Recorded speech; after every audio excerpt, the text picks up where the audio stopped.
अस्सलाम वालेकुम। एक और क्वेश्चन रिपीटेडली पूछा गया एडिंग और डिलीशन ऑफ द ऑफेंस के बारे में। पहले तो मैं आपको इसके बारे में डिटेल बता चुका हूँ। एक क्वेश्चन था अंदर कि क्या प्रोसिक्यूटर साहब जो हैं वो ऑफेंस ऐड करके पुलिस को भेजेंगे या कोर्ट को भेजेंगे। मैं इसका जवाब भी आपको दे चुका हूँ कि कानून ये कहता है, सेक्शन 97 ये कहता है कि जिस वक्त भी ये रिपोर्ट सबमिट करनी है प्रोसिक्यूटर साहब ने कोर्ट को सबमिट करनी है। 97 तो डील ही सिर्फ कोर्ट को कर रहा है। 95 में कोर्ट जमा हो रही रिपोर्ट 173 जमा हो रही है प्रोसिक्यूटर साहब के पास।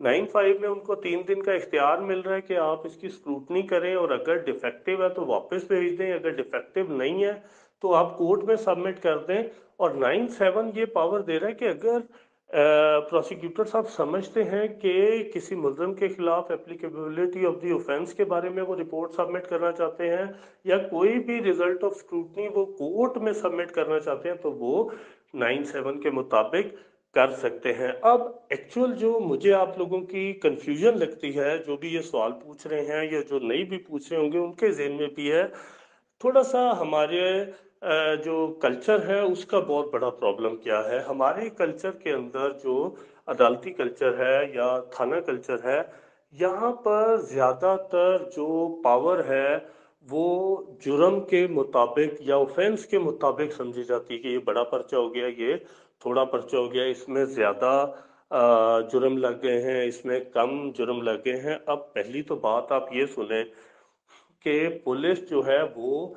Most of the time 99% content से हट के तो वो एफआईआर दर्ज कर ही नहीं सकते। ठीक है, और उन्होंने भी उसी जुर्म के अंदर एफआईआर काटनी है जो जुर्म बन रहा होता है सामने टेंटेटिवली। और इसके अलावा जो है हम लोगों का जो कल्चर की मैं बात कर रहा था उसके अंदर हम लोगों का जो मेन फोकस है, अगर वो क्रिमिनल केस है तो उसके ऊपर सारे का सारा फोकस जो है वो किसी को जेल भिजवाने पर है।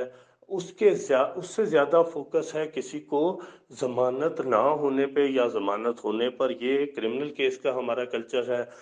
अगर सिविल केस की बात करें तो सिविल केस के अंदर हम लोगों का सारा फोकस जो है वो पहले स्टे पर है और फिर टेम्परेरी इंजंक्शन की एप्लीकेशन पर है कि स्टे कंफर्म होगा या खारिज होगा। सो ज्यादातर केस जो हैं वो लिटिगेंट्स के माइंड में वहीं खत्म हो जाते हैं जहां पर बेल ग्रांट कर दी जाती है। ज्यादातर सिविल केसेस वहीं पर जो है प्लेंटिफ समझता है खत्म हो गया आज जिस दिन वो स्टे वकेट कर दिया जाता है या खारिज कर दिया जाता है एप्लीकेशन फॉर टेम्परेरी इंजंक्शन को। लेकिन अगर हम इसको इंटरनेशनल पर्सपेक्टिव में देखें या even true sense of the law देखें तो किसी भी केस का मकसद किसी को जेल में रखना छोटे जुर्म में या बड़े जुर्म में नहीं है। किसी भी क्रिमिनल केस का ये मतलब नहीं है कि किसी को उठा के विदाउट ट्रायल जो है वो जेल में जितना अरसा रख सकते हैं रख दिया जाए। असल में ट्रायल का मैं बार बार आपको जब कॉग्निजेंस का भी मतलब बताता हूं तो वो है कि आपने इनोसेंस या गिल्ट ऑफ द एक्यूज जो है वो डिटरमिन करना है। सो यहाँ पर भी प्रोसिक्यूशन एक्ट के अंदर भी जो 97 का पर्पस है वो ट्रायल का पर्पस है कि कोर्ट को प्रोसिक्यूटर साहब असिस्ट कर रहे हैं कि इसमें चार्ज करें। क्यों चार्ज करें, मैं ये ऑफेंस क्यों रिकमेंड कर रहा हूं, क्योंकि I have sufficient evidence in support of such charges. This is also a charging standard जो भी अलग से क्वेश्चन पूछा गया। अब एक चार्ज के मुतालिक या एक ऑफेंस के मुतालिक अगर प्रोसिक्यूटर साहब कह रहे हैं कि ये बनता ही नहीं है तो he will also be explaining the reasons के क्यों नहीं बनता।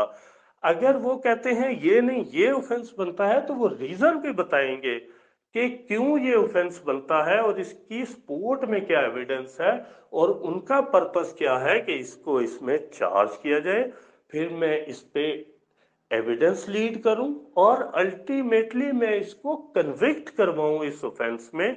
अगर एविडेंस मौजूद नहीं है, अगर चार्ज मौजूद नहीं है, लेकिन आप सिर्फ पावर दिखाने के लिए अगर ऐड और डिलीट ऑफेंस करना है तो इट मेक्स नो सेंस। ये लॉ की स्पिरिट नहीं है। लॉ की स्पिरिट है किसी को कन्विक्ट करना या इनोसेंट डिक्लेयर करना। सो आप लोग भी ये अपने जहन में कंफ्यूजन निकाल दें कि प्रोसिक्यूटर साहब अगर एफआईआर से कोई ऑफेंस बनता है तो वो ऐड करा सकते हैं या नहीं करा सकते।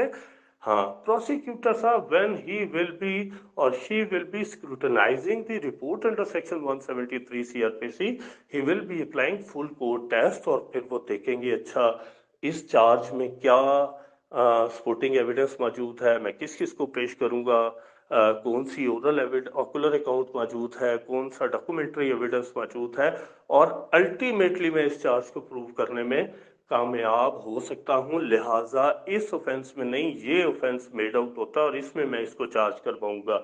या वो समझते हैं कि ये जो चार्ज है बन नहीं रहा, क्यों नहीं बन रहा? because I will not be able to prove it before the court, I don't have sufficient evidence। अगर ये चार्ज किया जाता है तो मैं प्रूव नहीं कर पाऊंगा। This should be a parameter और standard in the mind of a prosecutor. ये नहीं है कि मैं इसको 380 के बजाय 395 में रखवाऊंगा तो ये 10 दिन और जेल में रह लेगा।